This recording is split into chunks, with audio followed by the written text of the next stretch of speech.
Have you ever wondered if zoo animals talk? What would they say?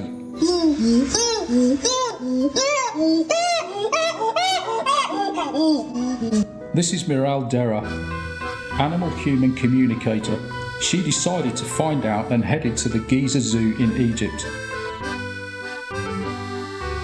and started what she called the Zoo Project. Miral ended up inside the cage with Naima the elephant, but how did she end up there? Turned out that Miral went and met Dr. Mohamed Regai, head of the Central Administration of Zoos Egypt, and Dr. Maha Saba, Giza Zoological Garden Director. She explained what she does as an animal communicator, and to her surprise, they were quite open to her project. Before going, everyone told her zoo officials won't agree to such a project, but to everyone's surprise, they were very collaborative. And this is what Dr. Regai said: "We are open to do everything possible to ensure the animals' well-being." And they decided to start with 2 animals, Naima the elephant and Loza the chimpanzee. This project took almost 2 years for Miral, with different visits and different logistical issues and back and forth, but she was persistent to finish it off. But what is animal communication to start with? So animal communication is simply how you can connect to animals without words, how you can connect to their energies to understand deeper layers of their emotions. But I guess a more important question is, how can it be useful?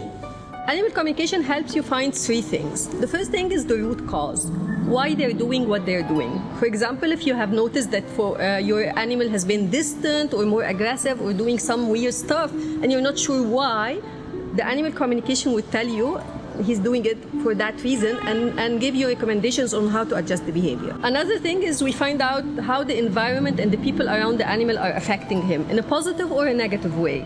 And we tell you what can you do to make it better for both of them. The last thing is if he has pain in his body. We do something called body scan, so we can tell you if there's any pain in his body and which part. We're not vets, so we never diagnose, but like when we human go to a doctor and tell him, for example, I have itching in this part or I have pain in that part of my body, and we're not sure what we have, this is exactly what we do. We tell you that he has pain in this particular part, and this is what kind of pain it feels. And then we ask you to go to the vet and check it. So to sum it up, if you ask yourself why, the answer will come to you through animal communication. Back to the zoo. What did Miral find out from Naima the elephant?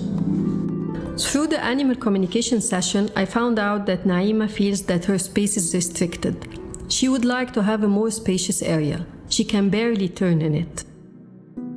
She also complained about the carer telling her, come on elephant, which is in Arabic, yalla ya fila, yalla ya fila. And she prefers to be called by her name, Naima. It is that repetitive pushy tone that annoys her the most. Naima has been 30 years in the zoo. Her carer has been with her for most of these years. But only last week, when Miral did the session, and before telling them any results, the carer told Dr. Regai that he feels he wants to give Naima a bigger space, and he wants permission to move her to a different room. Is this a coincidence?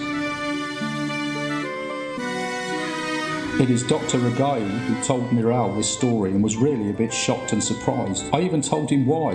Now you suddenly say that, said Dr. Regai. To top it off, we don't know if that's fate or what to call it, but around the same time, the other only elephant in the zoo, Karima, who lived in a bigger house, passed away, which gives Naima a chance to get what she wants, a bigger house. But will zoo officials accept this? This is what we will find out. When connecting to Loza, I found out that she's missing somebody, a companion. Dr. Maha confirmed Loza had a chimp partner who passed away. Miral didn't know anything about it, and they got her this little one as a companion to cheer her up. But according to Miral, he is not enough. Loza also got a feeling that she has been ignored lately. She no longer uses a stick, she revealed, and she handed me that stick.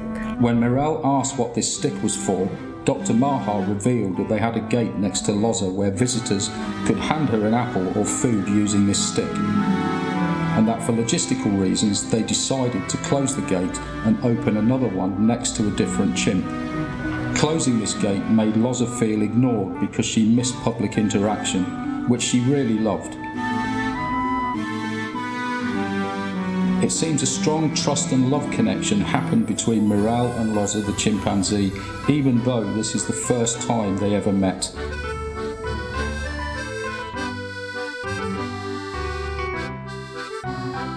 I also found out that Loza's leg hurt her.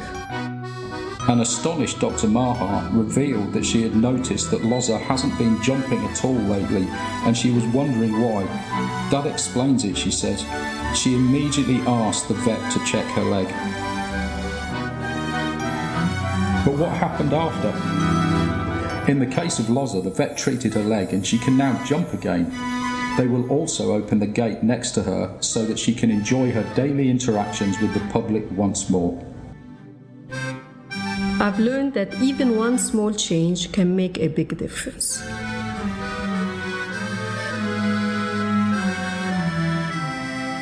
As for Naima, Miral was hoping to be able to help her and convince the zoo to give her a bigger home. But in a strange turn of fate, Naima decided to leave, not her home, but the whole world. She travelled to the stars.